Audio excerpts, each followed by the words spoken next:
Rapat bulanan pengawas ketenagakerjaan Aceh sebagai agenda rutin kegiatan bulanan guna mempertemukan pegawai pengawas ketenagakerjaan Aceh dan ajang silaturahim. Acara tersebut dibuka langsung oleh Kepala Dinas Tenaga Kerja dan Mobilitas Penduduk Aceh, Iskandar Sukri, dan didampingi Kabid Pengawasan Ketenagakerjaan Aceh, Muhammad Najar, yang berlangsung di ruang rapat kantor Dinas Tenaga Kerja dan Mobilitas Penduduk Aceh, Selasa, 7 Juli 2020.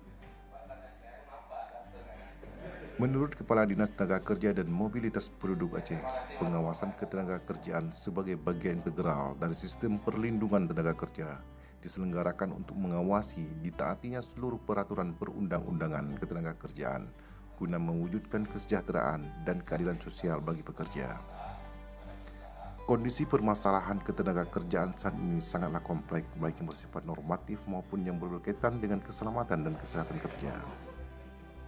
Pemeriksaan adalah serangkaian kegiatan yang dilakukan pengawas ketenagakerjaan pada perusahaan untuk mencocokkan keadaan sebenarnya dari objek pengawasan ketenagakerjaan dengan peraturan perundang-undangan di bidang ketenagakerjaan dalam rangka tindakan korektif berdasarkan prosedur dan metode yang telah ditetapkan.